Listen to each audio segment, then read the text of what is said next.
Всем привет, ребят. Это пятый, или уже шестой день, вообще второй день спецучастка. Ребята потихонечку просыпаются, 5 утра.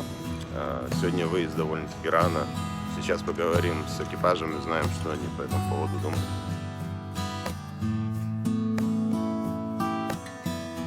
Ну что, космонавт, собрался? Да, собрались, готовы. Сегодня длинный день, 340 километров спецучасток, 200 километров Лиазон, так что нам этого хватит за глаза, как говорится. Накатаемся сегодня, первый серьезный день, можно сказать. Вчера был так разминка, так что болейте нас, ждите, мы будем на полной концентрации, как говорится, рвать к финишу спецучастка. Вчера оказались 22-ми по времени. Вообще, как результат реагируешь? Я реагирую абсолютно положительно, потому что при том, что у нас вчера были довольно серьезные технические проблемы, слава богу, что мы в принципе вчера проехали чемпионы. Это не те потери на таком большом соревновании, на таком большом пробеге, поэтому будем дальше посмотреть. Да, у каждой команды, у каждого экипажа свое личное время выезда. Оно зависит от того, как они финишировали на предыдущем спецучастке. И об этом они узнают на брифинге в 8-9 вечера.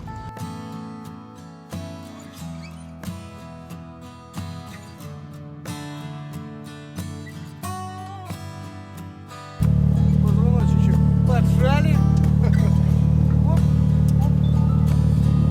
А как иначе?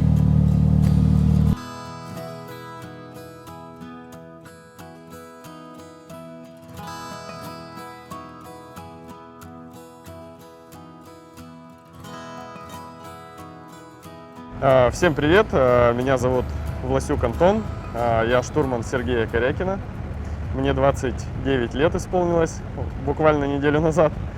Мы с Серегой гоняем уже очень давно, с детства, когда мне исполнилось лет 15, мы начали на квадриках кататься и доросли уже до такого уровня, что сейчас участвуем на багги, на Дакаре, и не одним экипажем, у нас второй экипаж. В этом году на Дакаре 2019 я выступаю в роли штурмана. В мои обязанности входит показать пилоту, как правильно и куда правильно поехать, потому что экипаж состоит из 2 человек. Пилот – это руки, а штурман – это голова. И поэтому не может быть, что один человек справится со всеми задачами. Утром мы стартуем, и с самого старта я начинаю говорить моему пилоту, куда ехать, какое расстояние до следующего поворота, есть ли какие-то опасности на этом промежутке, трамплины, ямы, это все прописано. Конечно, все прописать невозможно, но самые опасные моменты организаторы стараются указывать в дорожной книге, чтобы не было каких-то серьезных поломок у экипажа, и все равно скорость техники с каждым годом все растет и растет, и поэтому нужно быть максимально аккуратным, чтобы не попасть в какую-то серьезную воронку, как в том году попал Сергей и сломал обе руки.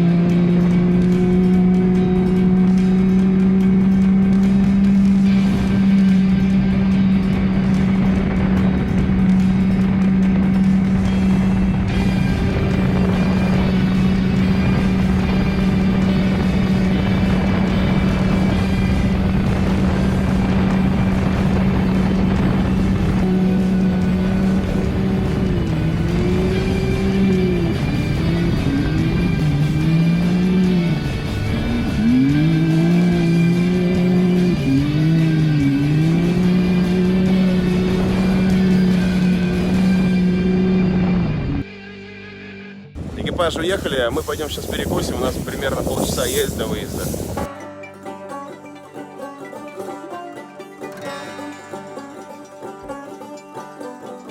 На входе стоит специальный человек, он сканирует браслеты, сканирует бейджики, все электронные идентификаторы, которые выдаются организаторами, на случай, чтобы кто-то из тех, кто здесь не должен быть, не пришел и не уничтожил запасы провизии.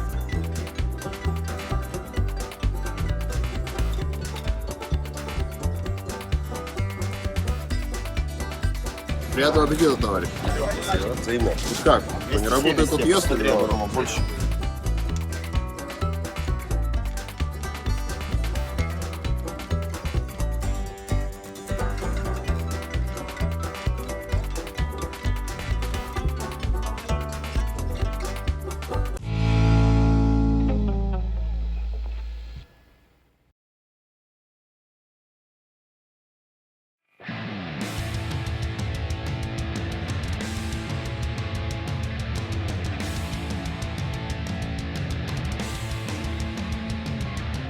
Перуанское солнце особо сильно начинает печь, особенно в дюнах, и поэтому приходится к вам выходить в эфир вот именно в таком виде. Тут приходится накладывать просто тонну вот этого крема от загар, потому что иначе ты просто сгоришь здесь. Кстати, сейчас мы находимся на финише второго спецучастка. Вот здесь вот финишируют автомобили. Если честно, хочется дождаться, чтобы кто-то хоть спрыгнул, чтобы как-то эффектно заснять, но, похоже, никто не желает рисковать. Это последняя дюна перед финишем, поэтому перевернуться на ней будет очень обидно. Вот.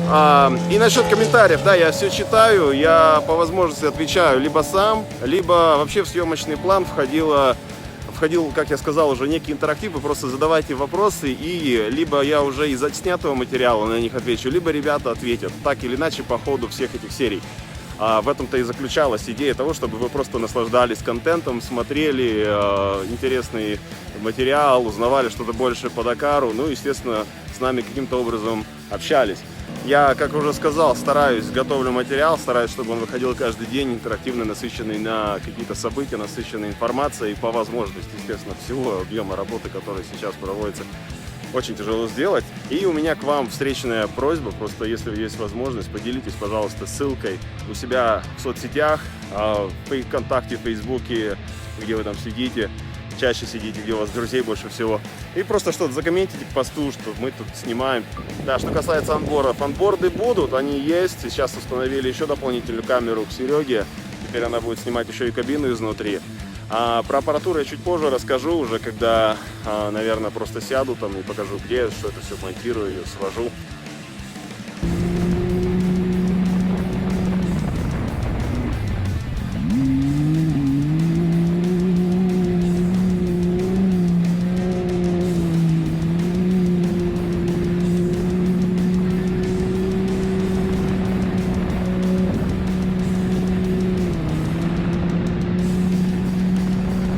Да, мы сейчас ждем, пока финиширует Саша Доросинский. И поедем в бивак, разговаривать с ребятами и готовиться к следующему этапу.